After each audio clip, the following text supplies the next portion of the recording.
forever. Have they really? Yeah, or since I've been coming to this particular thing. Bob Griffin. I guess they never look up. We always have to do that. Well, we got another minute. We got another minute. Okay. Oh, it's not true. Next time people accuse us of starting early. Can't have that. It becomes a news story.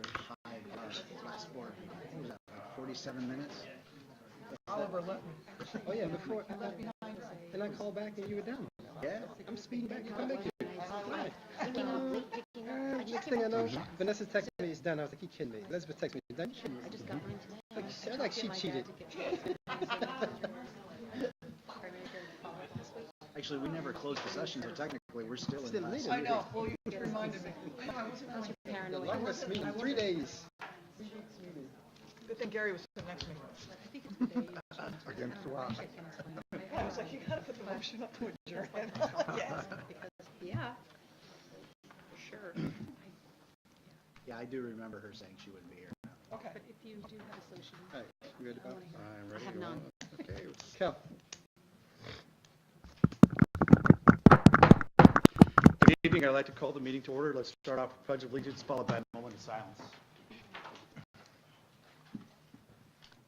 I pledge allegiance to the flag of the United States of America and to the republic for which it stands, one nation, under God, indivisible, with liberty and justice for all. Please stand. We'd like to pause for a moment of silence to recognize the tragedy that occurred in the neighboring community of Amsterdam.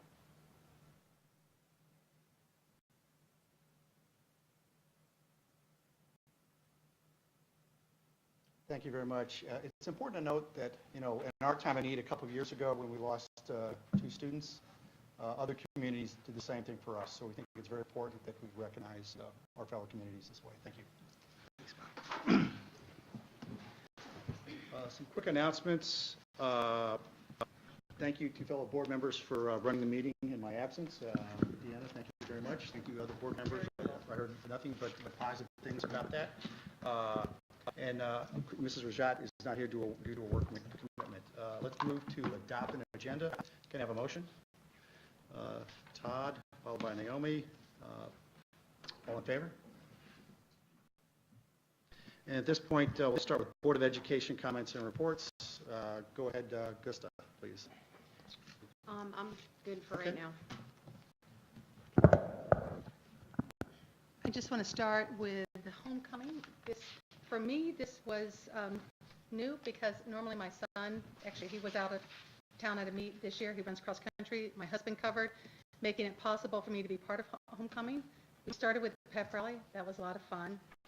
Then to freshman give back, and I worked with a group to put inspiring messages on the kids' lockers. That was a lot of fun. And it did ice cream. Ice cream is always fun. Then later was the box office dedication in honor of Christopher Stewart. The MC of that event was Coach Coleman. He did a really nice job bringing in the speakers in addition to the families and our political figures, recognizing the incredible undertaking that was to fundraise for that media box. I thought it was appropriate. I thought it was thoughtful and very much appreciated. But we're also entering into the season where we recognize students in addition to teachers. So last Monday was the World Language Honor Society, and 58 students were inducted. That was emceed by Ms. Chaffee, Mr. Spanswick, and Frau Bennett. Congratulations to those students. And then later on in the week, we had our tenure ceremony, and that was very special. It's inspiring to hear what the teachers, newly tenured teachers, have to share, and so they had several teachers speak. It started with a quartet of clarinet musicians from the high school. They were all seniors. That started the ceremony, and then it went into the ceremony. It was really well done, but I specifically want to thank Jill Bush, her team, Katie Headwell, her team, and also Mr. Gleason's efforts for bringing the musicians into the school, into Orangen for that ceremony. It was really inspiring for me. And of course, tomorrow night we have the green and white ceremony. I'm looking forward to that as well. And then finally, I wanted to share, so last week was a PTA council meeting, and PTA council oversees all the units throughout the district. And I just wanted to recognize Rebecca Alshner. She's the president, but for bringing in speakers that were special. I know Deanna also helped with bringing in Nicole Mulligan, and she's a counselor at high schools, and what she did was talk about how scholarships work and specifically how the information's online. That was appreciated. And also, Amy Cullen was there to also speak about what the changes that are coming with online reservation of space throughout the district. Those were just some highlights, and I just wanted to share them, and thank you for that. Todd? My comments will come later. Here. Tonight, I'd really like to talk about something that came about as a consequence of a recent visit I paid to my son. He lives in Florida. Florida is 1.2 times the size of New York State. Florida has, I believe, something like 20 counties. New York State has 62. Florida has countywide school systems. So you're talking about much larger school districts than we have. That results in encompassing larger, more diverse populations socioeconomically and in all other respects. My son, who happens to have a very bright son, not literally my grandson, is very concerned with having gifted and talented programs and so forth. And in fact, he has an IB program that he's been going to since 7th grade in the school he attends. He has a STEM program in the summer. So he has some great enrichment. But my son's thought was that, a lot of money was going from these programs that would serve the brightest and so forth to the kids who had challenges. And we had a little discussion about that. And I said, well, there's two different ways you can talk about that. One, you can talk about the idea that we have a moral, ethical obligation for all of our children. And our approach is to provide the resources necessary for each child to succeed. Of course, when you have a limited number of resources, that means that it thins it out a little bit over the course of all the children that you serve.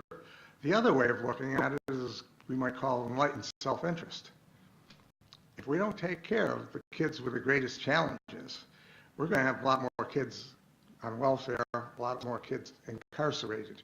And if you know anything about the relative cost of a year of school as opposed to a year of incarceration, school is a good deal. It costs less than half what it costs to incarcerate somebody. So even if you're not benevolent, even if you're not a humanist and want to take care of everybody and do a good job for each of them, at least on that basis, it makes sense to do so. So I'm not sure, what if we were to poll everybody, even on this board, let alone in the community or whatever, what the consensus of opinion would be. But I think it's something to work on because we have a great disparity in resources available in this state. We have poor rural districts, we have poor urban districts, and we have relatively well-off suburban districts. We don't have the degree of challenge that the urban districts have. So, we like it that our kids have wonderful programs and a lot of opportunities and so forth. But at the same time, where's the social justice of that?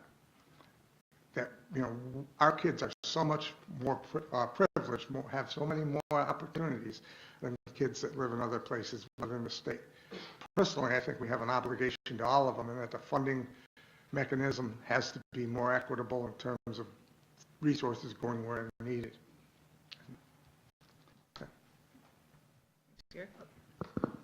So I just wanted to lend my thoughts on a few things. On Saturday, I went to the community conversation over at Changa, and what I thought was going to be an in and out because we had a few people come in late, actually ended up in a very interesting cross-section conversation.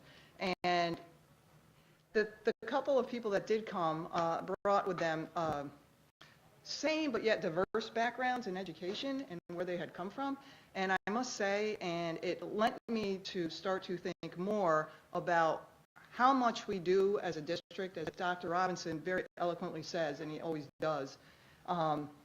We do well. We're a very good district. We're very fortunate, but we never want to be complacent, right? We always want to do more. And that, as I look at everything we do, the one thing that caught me that day was his discussion about when we talk about equitable and fair, equity and fairness, equal. None of us come into a room being equal, right? We all bring different, we're all diverse in different ways, yet we come for a common goal. So I just urge my fellow colleagues around the table, as we look to, when we talk about goals, when we work with the district on different things, we are always looking forward. We're always pushing that envelope because there's so much more we can do along the whole continuum. So I found that interesting. And the other thing I just want to say to my peers is, in the convention that's coming up in the next couple of weeks, take a look and see. I always found it great to kind of map out where you want to go and your interests, because we have so much that is offered, and you can easily become overwhelmed. So I just urge you, because that's what I was doing today, just, see where you want to go so you can find your way around. So. Thank you. Just one. Oh, sorry. Yeah, go ahead. This is, I think, a fairly unique meeting because it's about reaffirming our processes. A couple things will come forward. One is we have a very good audit process in this district, and we review our finances, and two things will come to light because internally we uncovered this. And I look forward to hearing the comments about how we progress, about an internal finding and how we want to improve our standards in that arena. The other thing is some discussion on policy, which probably the most that we do that people don't often see are how we resolve an issue, whether it be a student, a parent, an employee. And after being here for 6 years, I think we do this very well, but there's always room for improvement. And there's always, things that change due to how we communicate, whether it be through going to texting or going to social media. This is a constant challenge, but I look forward to how we present the policy in terms of how we address complaints, how they come forward. Typically, we see very little of it because often someone speaks up to the right peer person and action is taken. And I think I look at our policy in that light. We typically are doing things very well on that side. The other thing that seems to be affirmative in nature is, as I came in here, I met two gentlemen. One of them was Dan Matias, who spoke to us about 2 years ago on the land sale, and a new person I met, Craig Masterson. And they're here to talk about, hopefully talk about the Red Ribbon Campaign. And I think this very much aligns to what we talked about last month. We declared as a board, we determined and built new consensus that we want to focus on a board forum on substance abuse. Last year, we focused a lot on mental health. And I think one of the comments that came forward, I think it was from Gusta, Naomi, or Christina, was just how you can get in that negative cycle of a mental health issue, depression, anxiety, and then a substance abuse issue. And I was able to communicate that to Dan and Craig, and they agreed. They affirmed that is probably the quickest way we lose people. And as Gary mentioned, no matter what side of the political spectrum you're from, you don't want to pay the cost of prison when you could be paying the cost of education. And so I think we're all on a common footing here. We really want to make sure from last year that we stay on track. We have some improvements with mental health coming forward. We're excited about that. Look forward to seeing them come up. Some of them already have. And I think there's also a lot of room to talk about substance abuse and how we prevent that cycle. So those are things I think are very affirmative in what we're doing. And at this point, we'll turn it over to public comments. So first, what's that? Any students here for public comments? We'll start with them. And I'll do the standard read. This is an opportunity for the public to address the Board of Education. Are there any residents in attendance? If so, please complete the comment form. The board will not address specific comments, but ask for your name and address. In the event follow-up is necessary, the board reminds residents that the public comment portion of our meeting is only one item on a long agenda. We therefore ask each speaker to be as succinct as possible, and remarks be limited to 2 or 3 minutes. We would also expect the residents to speak in a respectful and courteous manner so as to model proper civility and decorum for our students. Residents may also contact the board via email at boe@shannon.org. All questions come into the Office of Public Information Officer and are shared with the board and or superintendent as appropriate. Public questions and concerns are typically addressed by the board president. Operational questions and concerns typically addressed by the superintendent and or designee. So we'll turn it over to you. Go ahead, please. All right, so 2 weeks ago on Friday, September 28th, we had our spirit rally, as we do every single year, and it went off pretty successfully. Of course, there's always improvements to be made. There are students who couldn't hear the MCs, for example, and already we're working on improving next year. Today also tickets went on sale. We're having a Lights Out dance. That's a neon theme, and that will take place on October 20th. That's a Saturday night. And that's in place of a proper homecoming dance. That's basically what it is. First time in years. Yes.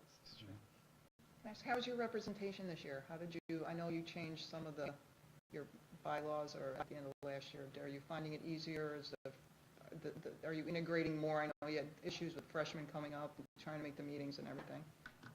How's that going? From a personal point of view, I think Senate is much tighter now. Good. I think with a smaller size, communication is flowing a bit easier. Good. That's all we have to say. One more question. Any speak outs planned at all? Or?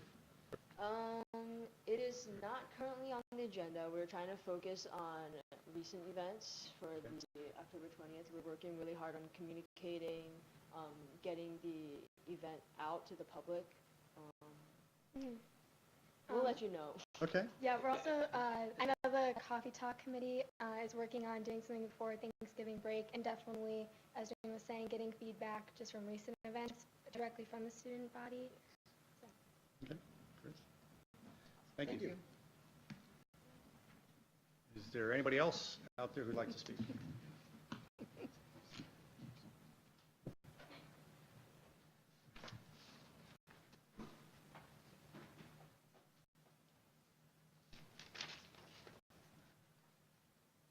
Good evening. I'm Dan Mathias from the Clifton Park Elks, and with me tonight is Craig Masterson. Bob, thanks for the introduction before. We were here to speak about Red Ribbon Week. If you remember last year, we came and talked about it.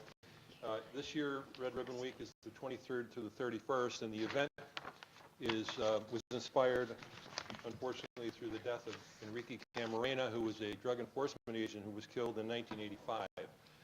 But Agent Camarena believed that one person could make a difference, and his sacrifice serves as a catalyst to encourage all of us to make a visible commitment to eradicating drug use from our homes, schools, communities, and the nation.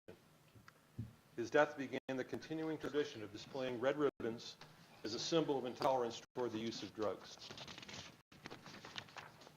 The mission of the Red Ribbon campaign is to present a unified, visible commitment toward the creation of a drug-free America. This year's theme is Life is Your Journey, Travel Drug-Free.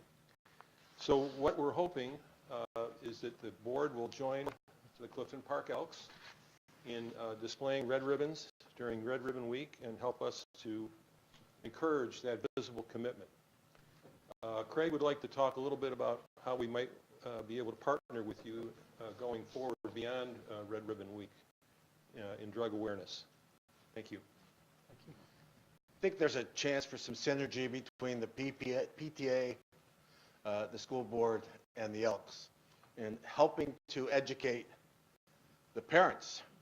Doctor, I think you do a great job through your health programs educating the kids about drugs.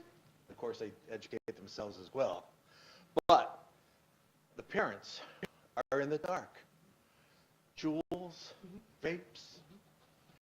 The drug problem, as we all know, is significant every place. So it's really important that we do our best, especially in the Clifton Park area, to educate the kids and the parents. Because otherwise, the kids will just hide it from them. And if you've all heard the stories, I've got three have gone through, I got two to go through Shen. And the stories I hear, you know, and it's a lot of times because the parents just don't know what's happening in front of them. Sometimes the teachers don't know what's happening in front of them. some of these kids are very creative, especially with the vaping. And I'm probably preaching to the choir here, but I think that together we can perhaps educate, have some forums, educate parents in particular about what's new out there. We're very fortunate in the Elks to have the sergeant that runs the drug recognition program for the sheriff's department. So he'd be willing to come in. We could actually get parents hands-on with some of the stuff so they could get a better feel for what it looks like. I think if it's properly promulgated throughout the community, that we can get a pretty good turnout. We offer it up because it's one of our major programs in the Elks around the country, the drug awareness issue. Thank you for your time, Dad. Thanks, appreciate it. Thank you, guys. Appreciate it. Good seeing you. Okay, do we have anybody else? If not, we'll turn it over to Dr. Robinson for his report. Sure. First of all, thank you very much, Mr. Presley, and Mrs. Stevenson was absolutely marvelous in your absence. This was probably the most efficient board meeting I've been to in 18 years. I'm just looking to get fired, right? Just, no, on a very serious note, I left the meeting early because I had a family obligation, so I'm like you, was catching up as well. Just a couple quick dates before I just want to make one comment related to this and related to your comment about a community forum. Just a couple of days passed, I mentioned the Green and White Awards is coming up this week, the 10th. The Athletic Hall of Fame is on the 11th at 6. And that same night is also the high school East National Honor Society induction at 6:30. So if you're planning to attend those events, you'll probably be leaving one early and getting to one late, but certainly your presence is always appreciated. We're all in the same evening? The Honor Society too? Hall of Fame and National Honor Society the same evening Okay. on the 11th. And Green Green and and White is on the 10th. Tomorrow night. Got it. Yeah. Okay. So just wanted to make sure that sequence was there. At some point, they're related to the board forum. The board mentioned topics and piece that trying to figure out timing of dates, what's good dates to do certain things based upon what other events that's taking place in the district.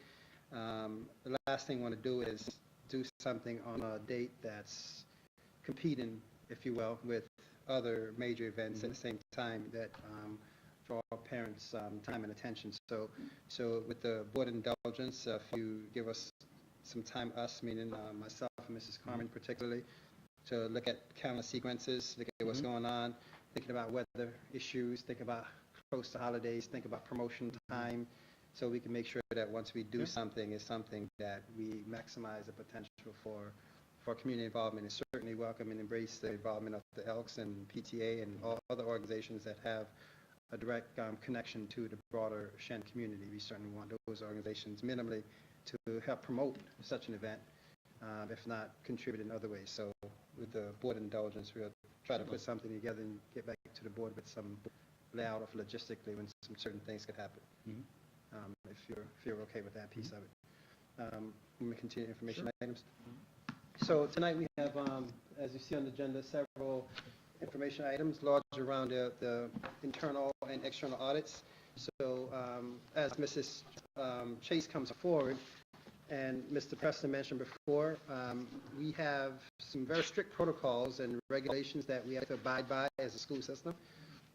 Completion of audits, one of those very strict protocols that we actually look forward to the finding and the results of our auditors, because it's a test on our system. It's a test in terms of what we're doing well. And it's also an opportunity to figure out what we need to do to enhance to not only safeguard finances, but also, as you hear tonight, we had a couple of different audit sequences that we did to ensure that other systems and protocols were, one, compliant with law, two, providing what we want in terms of outcome, and three, that appropriate checks and balances were in place. So this is a time of year where we do those things, and we are spending the next 3 months or otherwise to make all the corrective actions, and recognizing that in any given year, we don't want to, quite frankly, as I said to Mrs. Chase, if a year comes that the auditor said there was nothing found, I think we have a problem. Because the system is too complex, there are too many moving parts. There's always and should always be some area that we could improve upon. And that should always be our goal and focus. and we've been very pleased with our auditors, both internal and external auditors. So with that note, I'll turn it over to Mrs. Chase. I'd like to invite Jim Cusack up. Cusack and Company did our independent audit this year. Jason Mara as well was part of that team. I'm pleased to say that we had a clean opinion, and you'll notice that the reports are a little bit fatter this year because there's more reporting required, and I will turn it over to Jim to explain. Thanks, Kathy. We met last week with the Audit Committee and reviewed the results with the Audit Committee and the financial management in detail. So tonight I'll be brief and just highlight some of the major items. A large requirement this year was you needed to adopt the new governmental accounting standard, which is GASB 75. What that did was it required you to bring on the full accrual based on an actuarial report of the other post-employment benefit obligation. What that is for your retirees and your current employees, it's an estimate of what the present value is of the retirement, the benefits that you allow for health insurance for their retirees for a lifetime and spouses. It's a paper liability, and you really have no mechanism to fund it. It concerns me a little bit because if you look at page 18, the statement of net position, it would appear that you're in a $223 million deficit situation, which is so far from the truth that this district is well managed, well operated, and well funded. And we're concerned as CPAs that an uninformed reader is going to take a look at that and think you're in deficit, which you really aren't. It's a paper liability of $315 million. Can I just interject from a pure, and if I'm wrong, from a pure layman understanding, that particular law is making the assumption that if we go out of business right now and we have to pay out everything that we owe people contractual otherwise, that's the cost. That's it exactly. And so I share that because I think it's important for the board and certainly for the community to understand that will never happen. And even if we were closing a school, we will never close a school district. And if we close a school district, that's the least of our concerns in terms of the liability. But essentially, that's what that translates to. And we have to record that as a potential liability debt in our system. Right. Now, in your governmental funds, you've always been on a pay-as-you-go basis. You've budgeted for this cost. You've paid this cost. It's already been wrapped into your budget. So that mechanism is still in place. Last year I mentioned, I know I repeat myself in terms of the management discussion and analysis document, which is pages 1 through 14. That's an excellent read. It focuses on operating results compared to budget, compared to last year. And if you're going to read anything, those 14 pages are a very solid read. Your main basic, you have two methods. You have a full accrual financial statements. Those appear on pages 18 and 19. And then the typical traditional financial statements, the governmental fund financial statements, your general fund, capital projects funds, those start around page 20 forward. I'd like you to focus on page 20, which shows the differences on the as of June 30th between the full accrual financial statements and the governmental funds financial statement. Page 22 shows just the current year changes between full accrual and the governmental fund financial statements. I'd like to highlight some major accomplishments I think the district financially did this year. You had savings throughout your budgets, throughout the categories, and you're able to use those savings to actually acquire your transportation equipment.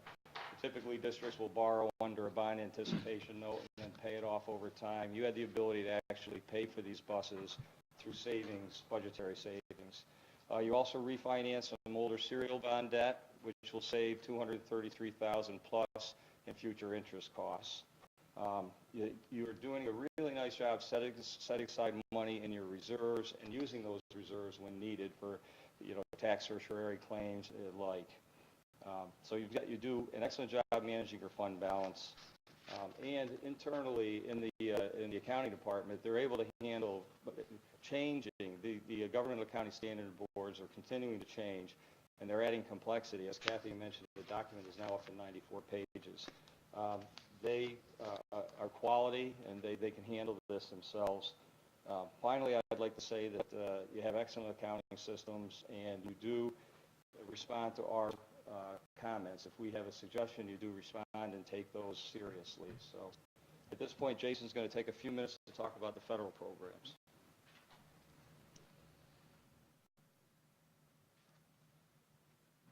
Good evening, everyone. As part of the financial audit that Jim was just talking about, there's a compliance piece to that audit. So if the district expends more than $750,000 in federal funds, there's an additional audit that's wrapped up into the full audit that takes place. Shen always exceeds that annually. This past year, the areas that we focused on that were considered major programs were the special education programs, the 611 and 619 funds. If you turn to page 79, that gives you a snapshot of all of your federal funds. And the special ed piece of that, I believe, was roughly around $2 million. So coverage-wise, that was a very comfortable coverage for us to have. Now, when we come in annually, we certainly don't only look at the special education program because it's a large program. We have to cycle out programs from year to year so that over a 2 or 3 year period, we get ample coverage. So we're not just looking at the same things every time. And in addition to looking at the major programs that we tested, we're also looking at the other programs that were not major at the financial statement level. So all of your federal funds are getting looked at in some fashion. I just want to mention that management always works very well with us, especially this year. There was a little bit of changeover in the special ed department. So us working with Kathy and Becky, we were able to get what I needed to say, yes, the district is in compliance. So I think that speaks a lot to the management team to, when someone leaves a department, there could potentially be holes or just harder to get information, and that didn't happen. So it was very seamless considering. There were no part of the compliance audit is to determine if there are any major findings, any significant deficiencies, material weaknesses, and none of that occurred. So the audit went very well, and management's always very good to work with. So the federal piece of the audit worked out very nicely. I just wanted to add, so Becky stepped into the currently vacant special ed coordinator. I'm not sure if I'm saying the title right. But she's picking up, Kathy, she's not into that role. Explain how this works. So our treasurer, Becky Hull, and I should also recognize Joanne Hammond, who's our senior accountant. Between the two of them, really worked very closely with the special ed department to kind of fill that gap, which basically was claiming Medicaid, filing the state aid on our special education students or the STAC process, and kind of filling the gaps with our private placements and some of those things. And a lot of people in the special ed department also contributed their efforts too, so I don't want to leave that out. But everybody pulled together and kind of made that happen this year. We're in the process of backfilling that position. Correct. So, And they did talk about it during the audit committee meeting. So I was really bringing it up to recognize Becky's role in helping bridge the gap and doing a really good job at that. So, but thank you. Todd, help the lady. Bug difficulty. That's a B. It's a B. Oh. Okay.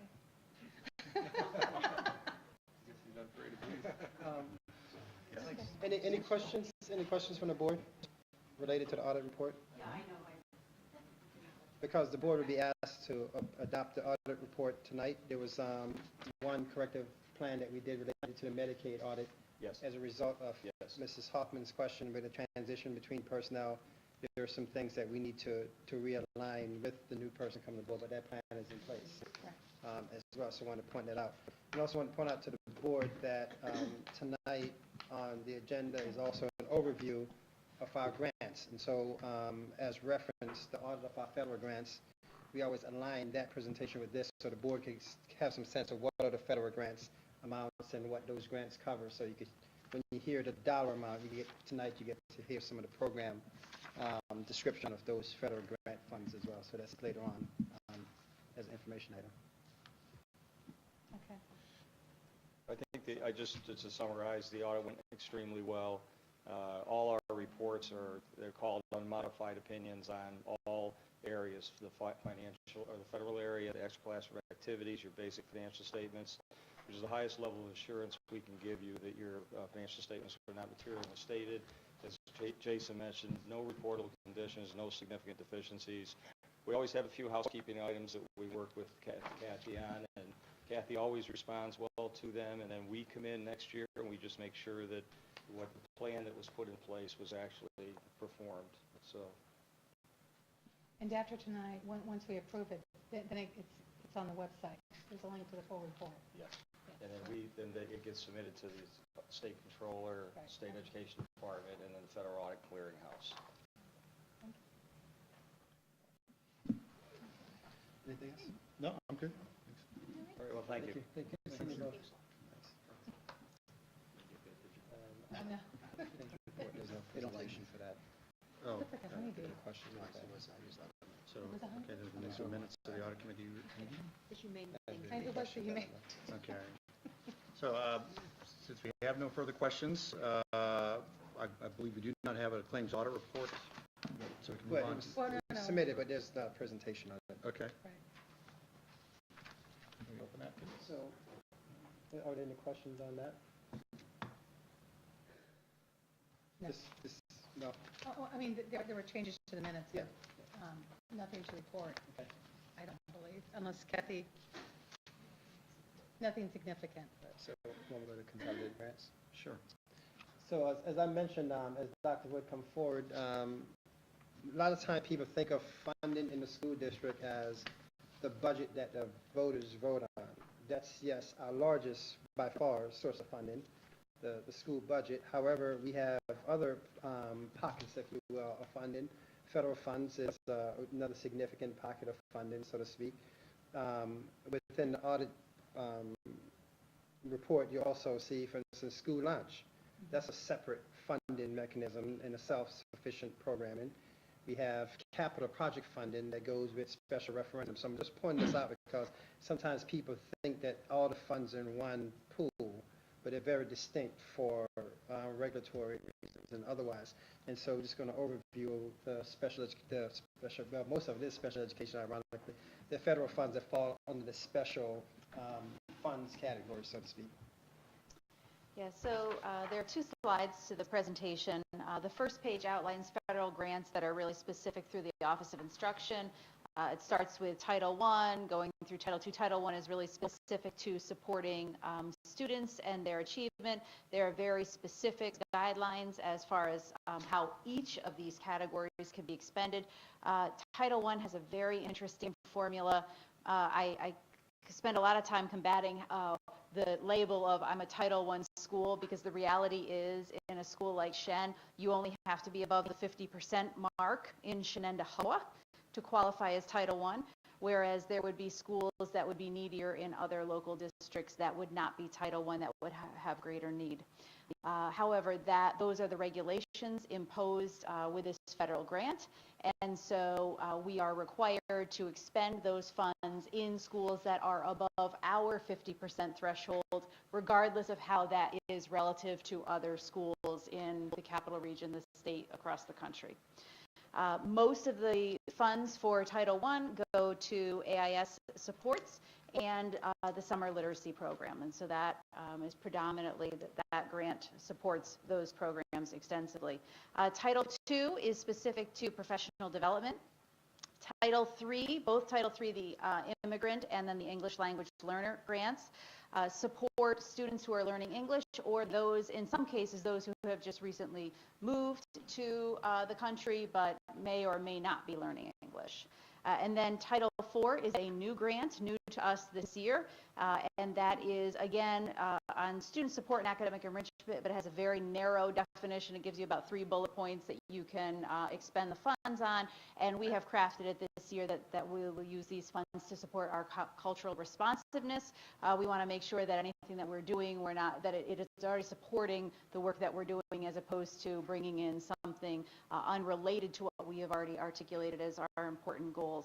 You'll notice as you look at the columns where you have the change from the 17, 18, and I know that's not exact accounting standard to use the pluses and the minuses, but I thought it was actually easier to read than the parentheses. But you can see the variation in these grants from year to year. I will say it's a little challenging to budget for some of these because very often it isn't until the end of June, mid-July, that we are getting the allocations, which is well after the budget process. So then we're thinking about, okay, what is it that we're able to do, work within these grants, and then knowing that we have to get them in to the State Education Department by August 31st with a clear accounting of how we will be expending them for the coming year. And I have the 611, 619 grants. These two are federal grants for students with disabilities. So the 611 grant, we had a slight increase this year. Predominantly, this grant goes towards paying for teacher salaries and the salary of some of our special education aides. However, when we choose the people who will be paid for out of the grant, we cannot have people who may also be providing a Medicaid reimbursable service. We also cannot provide for somebody who may be part of a high-cost stack situation. So we have to be very careful about who's chosen for those salaries. Then purchase services, we have about $219,000, and that's primarily goes to private schools who have students attending them through the Committee on Special Education or private state-approved programs like Parsons, those other private. 219,000 of the 1.9 you said go outside, to outside districts. Correct. Okay. Correct, yes. And then we have about $140,000 in supplies and materials, and that goes towards students in special programs or students with IEPs who have specific needs. So, for example, I may need to buy a Riften chair for one of our students, and that might cost $4,000. So I have to budget a significant amount there, given our population. Then looking at our 619, again, this is a small amount. This is for early childhood, so it's preschool through age 6. We don't run our own preschool here, so this goes to pay for some of our preschool chairperson salary, goes to pay for some of our administrative cost K1, and then also an amount goes to our ACEPs, which again is the private schools outside of Shenendehowa where our students attend either through preschool or through the Committee on Special Education. So all in all, a significant amount of money comes into the district through federal grants across both of our offices. Could we go back to the previous slide?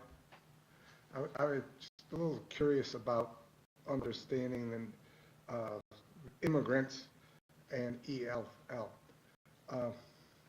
Oftentimes when you hear the term immigrant, you may, and the challenges that oftentimes come with it is a consequence of those individuals coming from south of the Mexican border who are escaping poverty, violence, et cetera, and they don't necessarily come with much command of the English language. On the other hand, I'm not sure. Do those children that are coming with their families, who are professional families that are working at places like the chip fab and so forth and so on, who come with a greater command of the English language and so forth, are they still considered immigrants? So they are, and it's interesting. We have our data reporting.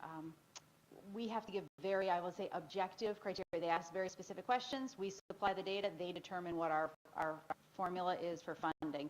In terms of who we support for English language learners, that is separate and aside from anything within this grant. We have a very specific program where we have to administer a language battery assessment to anybody coming in. And it's interesting. Some children who, some end up testing in that you would not expect, and some do not, right? So it really is separate and apart, but then we have very specific criteria as to how we can expend these funds. Typically, it is for additional supports after school programs. The ENL summer support program for students helps develop the command of the English language over the summer as well. we don't typically have much of a migrant farm worker type of population either. We do not. No, and that's the irony to the assumption or that people make that's incorrect, certainly in our school environment. When you hear the word immigrant, people make certain assumptions, and it's far from the case here. In fact, most of the individuals, be it ELL or immigrant status, or families that are a result of job transplants and otherwise. And so that's where I think, I'm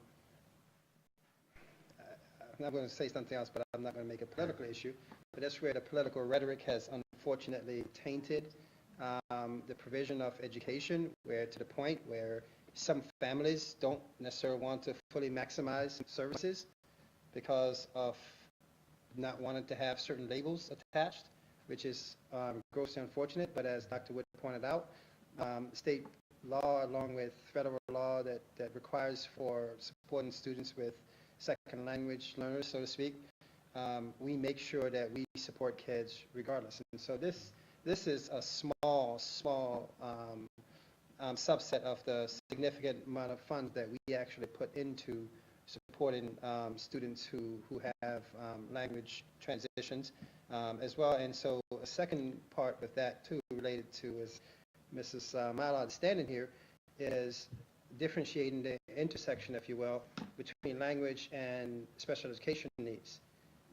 Because unfortunate sometimes when we give our quote-unquote standard assessments to a student who's struggling with mastery of the English language, it indicate one thing, when the reality of this, if we were to give that same assessment to that student in his or her home language, it would probably give us a whole different indication. And so that's one piece. And the second part of it is also understanding disability needs as people come from, not only from other countries, but even from other states, in terms of identification and what people are coming in with, what IP stipulations. So all this, your question, Mr. Delilah, I think points to the intersection, if you will, with all these things coming to a head, and goes back to, as I see Mrs. Stevenson's comment about how as a system we have to be nimble enough as a system to make adjustments to meet the needs of students as they enter our system. And that's a constant challenge, but it's an opportunity that we certainly relish. It's going to be really short after what Dr. Robinson said, but coming from a family of immigrants, my mom and dad both immigrated here from India. Even though I was born here, I didn't actually grow up speaking English. I lived in India for most of my life before I moved here. So yeah, my parents are they're a doctor and an engineer. They came here for a better opportunity. And most of my friends who have immigrant parents are they have PhDs and stuff like that, but it's the job, Global Foundries moving to Malta made a lot of immigrant families come here. So I know a lot of people who didn't grow up speaking English because they didn't grow up in the United States. And I was just wondering, for the Title III, what types of specific educational programming you were providing for the immigrant students and families? Because it's partially personal for me, but I'm also really intrigued. Yeah. So as Dr. Robinson said, honestly, most of the costs are covered by the district. We hire most of the... Beyond the grant funds. Well beyond the grant. So the English as a new language teachers are all funded because we need those folks to supply the service to our students, regardless of whether or not this goes up by 10,000 or is slashed and we don't get any of it the next year. So what we tend to do is talk with the teachers about what the supports are that they think students need. So one might be they would like another iPad to help with translation, and they would like a specific student to be able to take that iPad, especially ones that come in with zero English, to go to as they traverse the middle school schedule so that they have Google Translate with them all day. There may be other software that they want to look at that help maybe translate biology content into English so that they can read it in their native language and also read it in English, because it's a mistake when we assume that they have no background, that students have no background in their native language. They often do, and very often they can acquire the content with kind of dual instruction in their native language and learning English at the same time. So it's looking at a lot of different things and it's ever changing. as more students are learning English across the United States and I suppose internationally too, or learning other languages, more and more digital programs become available. So I would say the majority of that is going towards supports. It also supports parent nights, sometimes translation for parents at parent nights. So it's quite a long list of different programs. Just one quick question. This is for you, Michelle. Where do 504 plans fall in there? Or is it not part of this? Is it not funded through these mechanisms? 504 is not funded. It's not, just No. mandated. Right, because it's really not providing a specific specialized service. It's acknowledging that a student has a disability and they require adaptations or accommodations to access the school environment and curriculum. There's no cost associated with making Just those arrangements? administrative cost and nothing in addition. So if a student has testing accommodations, we already pay for aides to monitor those testing rooms through special education, so there's no additional cost. Okay, thank you.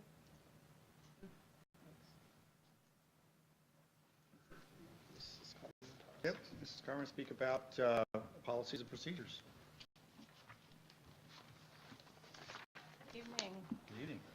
So the policies you have in front of you tonight were policies that went to Policy Review Committee in September. And most of the policies that were updated to reflect our current practices and really tighten up our processes that we have in the district. Any questions? Could you open up? Check. What about the volunteer form? Was that changed? Yes. Yep. Okay. And the changes reflected there. Okay, Yes. thanks. Could you open up 3130?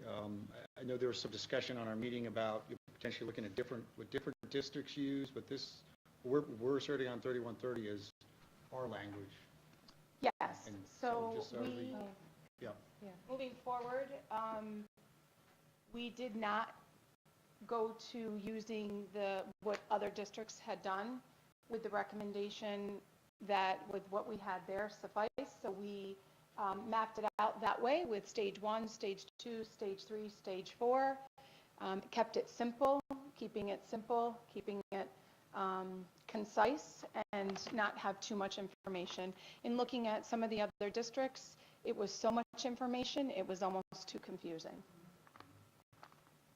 So, and what I alluded to in public comments, a lot of what happens around here every day is stage 1 stuff, and we think that's great. That's how it should be done. Mm-hmm. And typically it is. Right. Right. Any other questions? Just a policy-related question, just so that the board will know.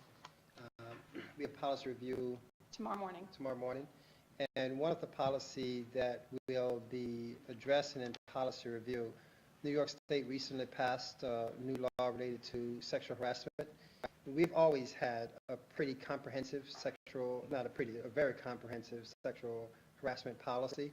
We've since taken the law and what they're calling the model template, if you will, and juxtaposed or overlay on ours, and there's some minor tweaking.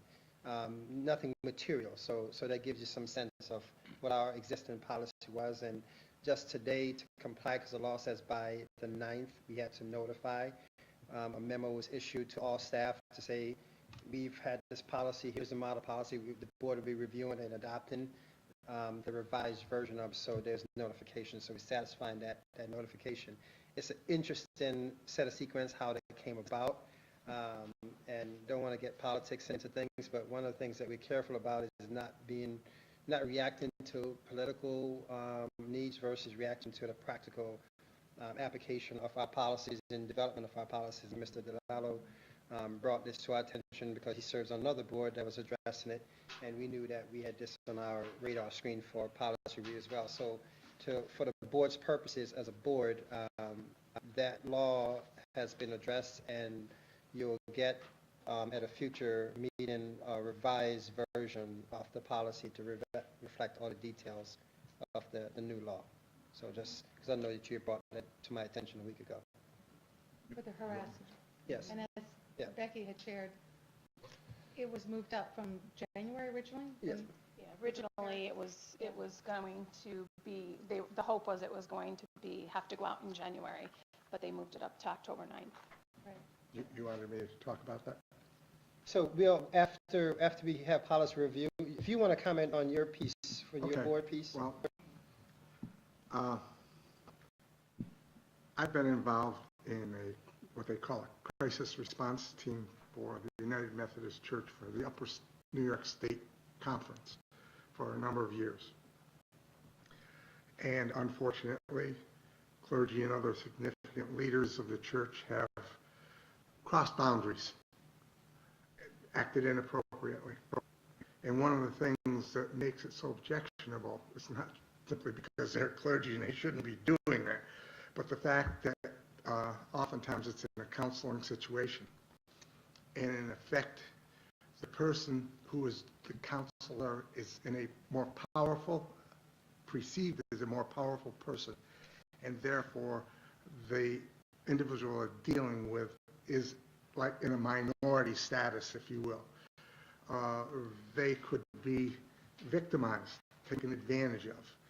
And I was concerned that our policy should make it very clear that there's no such thing as adult consent, mutual consent, when you're talking about people of unequal power and position. And that's what I was bringing forward.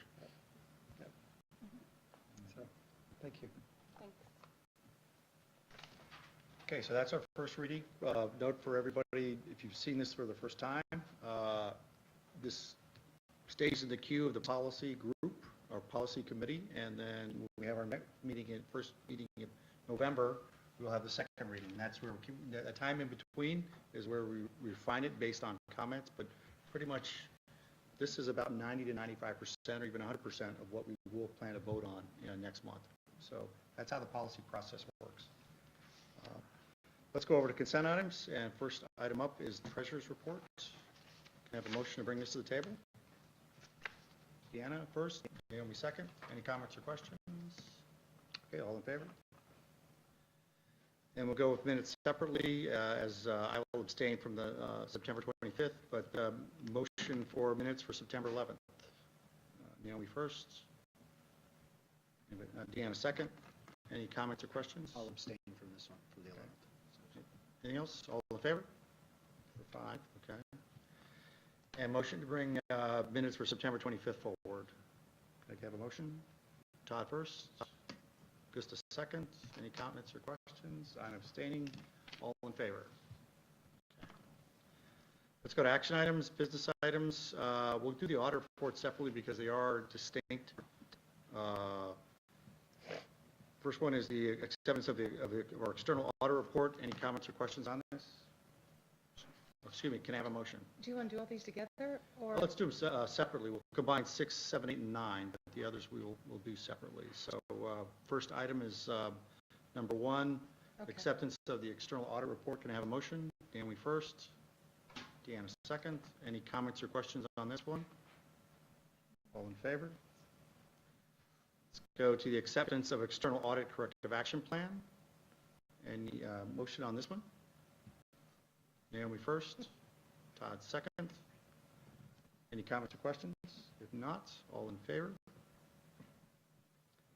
And let's go to the third item, approval of internal audit report and corrective action plan dash Medicaid. A motion on this one. Todd first, Augusta second. Any comments or questions? So we didn't want to talk about this one.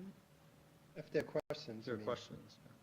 I didn't have any, but I didn't know if Okay. anybody else No, had no. any because of the I nature didn't, of the. I shared it out and asked if there were Sure. questions people Sure. had, and I didn't Yep. so make the Okay. assumption that was done, so. I didn't know if there was going to be a separate presentation. No. Okay, that's fine. Okay. Any other comments, questions? If not, all in favor? Number 4 is approval of booster clubs. Motion on this one. Augusta first, Deanna second. Any comments or questions? It's an impressive number of kids. It's over 2,000 kids. So because I didn't see the modified group for the cross-country team for the middle school, I was just curious what other The groups like track that are booster missing. club there? I don't believe so. I mean, I'm not looking at the best, so. No, it shows modified teams too, but it didn't show it for cross-country. Oh, See if you look at that. Actual number of kids here. Don't they fall So- under the Shen Yeah, I runners think it now? might be Actually, under they Shen don't. runners. So that was, well, because I have a kid that's in that. Really? And so I was wondering where they do, I didn't, I assumed that modified wasn't covered under booster clubs until I saw there were other modified groups there too. So now I'm wondering why Is they, it Shen Runners? I cross thought, country? Naomi, I you think- sure? Unless, Because unless there's a separate body of people that call themselves a modified booster club. it's just run with the That's what coach I'm in saying. charge. So- And so, but no, there's not a booster club covering the middle school, is my point. Yeah, And so, so it's come up in conversations because I have a son that runs cross country. But when he ran in middle school? It wasn't part, so his group wasn't part, so when he was in middle school, he was pulled up to high school, so it's not the same thing. But the kids that are in the middle school program, and I don't know if, is Robin still here? No. so it all depends. So if there's not a individual booster club, they'll fall under the larger whole, in terms of fundraising, in terms of supporting different things. There's some groups, because of pure numbers, go out and form their own groups and have their offices and things of that nature. So to be clear, I know that the booster club wants to take them under their wing, but they're separate. So, I'll take it up with Mr. Okay. Coleman to figure it out. but it also begs the question if there's any other groups like that are not under the umbrella of one of these booster clubs to make sure they're not left out. This is modified cross-country, you said? Modified middle school cross country, yeah. Okay. Well, right, okay, right. Good point. Modified is always middle school. Yeah, I know. I didn't want to say it. Well, thank you Gotcha. for sparing my feelings. Any other comments? Yes, Any other comments or questions on this? No. Okay, all in favor? Okay, let's go to number 5, bids for loader rental and copy paper. Can I have a motion? Deanna first, Todd second. Any comments or questions? If not, all in favor? And let's combine 6, 7, 8, and 9, contracts for special education internship program, another special ed tuition, CASDA all language translations, and special education advanced therapy. Can I have a motion for these 4? Gusta first, Gary second. Any thoughts, comments, questions? If not, all in favor? Number 10, donations, cameras, TV, and calculators. Can I have a motion for number 10? with gratitude. With gratitude, Gusta first, Deanna second. Any questions, comments? If not, all in favor? And final, establishment of scholarship funds. Motion on this one. Anybody? Todd first, Naomi second. Any comments? I was excited to see this, a new one come through. So I did have a question. So when they set this up, it wasn't clear in reading the language. This is going to be year over year? That this, or is it just for 1 year? Mhm. Or was it, it doesn't really say when you, It says an annual fellowship award, so right, so how does that work then?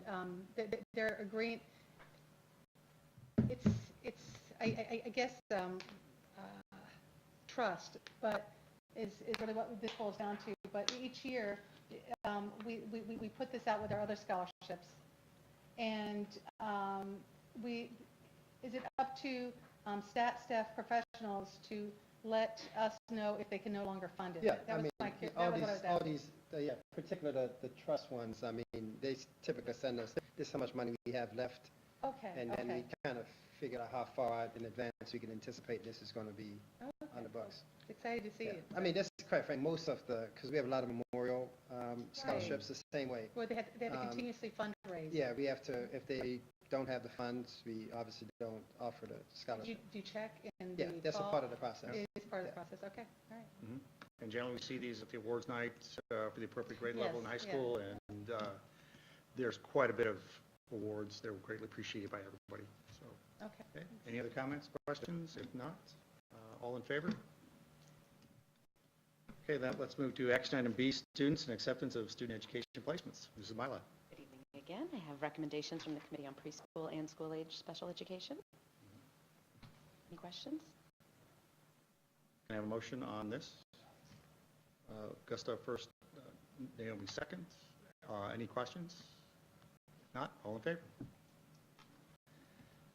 And now Mrs. Bush with personnel approving of staffing recommendations. Good evening. So we do have one probationary elementary teacher, Marie Klaber. I don't believe she's in the audience tonight. She's going to be joining the staff at Octay in fifth grade. And we have one retirement. Deborah Murphy is retiring after 27 years as an elementary classroom aide, effective in November. So those are the two kind of highlights. When do you recognize the tenured teachers, like at the board meeting? April. April. Yes, Oh, okay. yes. All right. Yes, we'll put that out for you. Got it. Okay. All right, can I have a motion on approval of staff recommendations? Naomi, second. Todd, any comments? If not, all in favor? And then motion on recertification of administrators. Motion on that one. Todd, second. Deanna, any comments, questions? If not, all in favor? Okay, at this time, we open the floor to additional public comments. I've got two quick things I'd like to speak to, unless someone else wants to start off with public comments.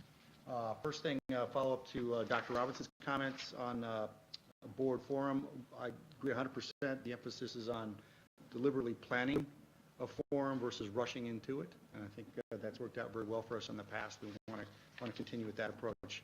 Also, I thought it was very encouraging to have an outside group come forward and wanting to contribute with their Red Ribbon program, as well as some other things that might be added to the conversation. Last thing for me is I did receive these from BOCES. I'd like to pass these out so that we're familiar. Yeah, take one. Go ahead. All right. Pretty neat handout. I have never seen one of these before. Yeah, this is the first year they've done it. Okay, anything else you want to? Yeah, it's basically a report on the various subdivisions or various major service segments that BOCES provides. And quite frankly, I think it's really, really useful in that those who are not immediately involved in using BOCES services, even constituent boards of education, may not really be aware of the scope and magnitude of some of the services. And I think this actually does a quite good job of it. So I'm glad that they've done it. First-class job. Okay. Right. Thank you, Gary. And last item is a policy review update. I find this document extremely helpful with the color coding. Tomorrow, in addition to going through the first items that were reviewed today, we also will discuss items that will be first items at the next meeting, focus on participation by the public as well as the sexual harassment topics that Dr. Robinson mentioned. That's it for policy review. At this point, can I have a motion to adjourn? Gustav first, Naomi second. Any comments? If not, all in favor. Thank you.